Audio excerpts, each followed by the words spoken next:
GPT ব্যবহার করে করতে পারি সেটা হচ্ছে আমরা কিওয়ার্ড রিসার্চ করতে পারি এবং কিওয়ার্ডগুলোকে অ্যানালাইসিস করতে পারি। এবং এই কিওয়ার্ডগুলো যেহেতু আমাদের এসইওর কাজে লাগে, আমরা চ্যাট জিপিটি ব্যবহার করে এটাকে আরও সহজ করে ফেলতে পারি। তো এখানে আমরা কোন ধরনের প্রম্পট বা কি প্রম্পট দিতে পারি, আমরা খুব সিম্পল বা সহজভাবে এরকম প্রম্পট দিতে পারি, give me a list of low competition keywords related to digital marketing tools for a blog post. তার মানে আমি চ্যাট জিপিটিকে এখন বললাম যে আমার কিছু লো কম্পিটিশন কিওয়ার্ড দরকার যেটা related to digital marketing tools, এবং এইটা আমি চাচ্ছি হচ্ছে এটা চাচ্ছি ব্লগ পোস্টের জন্য।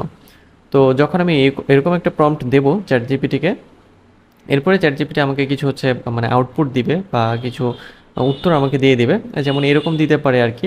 যেমন কিছু কিওয়ার্ড এরকম থাকতে পারে, এটা আমরা প্র্যাকটিক্যালি দেখব, যে affordable digital marketing tools, top tools for marketers, মানে যেটা আর কি আপনার প্রয়োজন সেরকম কিওয়ার্ড আপনি পেয়ে যাবেন, লো কম্পিটিশনের কিওয়ার্ড। এবং পরবর্তীতে ওই কিওয়ার্ডগুলো দিয়ে আমরা কি করব, আমাদের যে ওয়েবসাইটের কন্টেন্ট আছে, মানে আমাদের ওয়েবসাইটের জন্য যেটা আমরা তৈরি করতে চাই সেটা আমরা হচ্ছে তৈরি করতে পারবো। দেন আমরা কন্টেন্ট ক্রিয়েশন করতে পারি এবং অপটিমাইজেশন করতে পারি। চ্যাট জিপিটি খুব ভালো এসইও ফ্রেন্ডলি কন্টেন্ট ক্রিয়েট করতে পারে কিওয়ার্ড দিয়ে বা কিওয়ার্ড অপটিমাইজ করে। আমরা এরকম প্রম্পট ব্যবহার করতে পারি, write a 300 word blog introduction on how AI is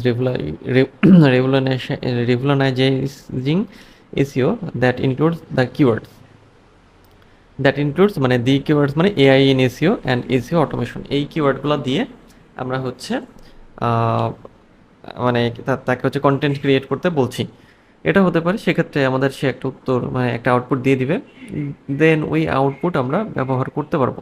এরপরে জেনারেটিং মেটা ডিসক্রিপশন। এসির সময় মেটা ডিসক্রিপশন অনেক প্রয়োজন হয়, তো ওই মেটা ডিসক্রিপশনগুলোকে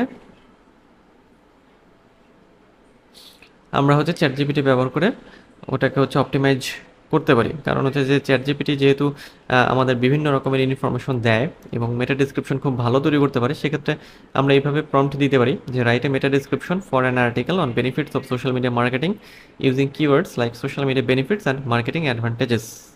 এরপর একটা আউটপুট আমাদের চলে আসবে, এটা ডাউমি আউটপুট আর কি।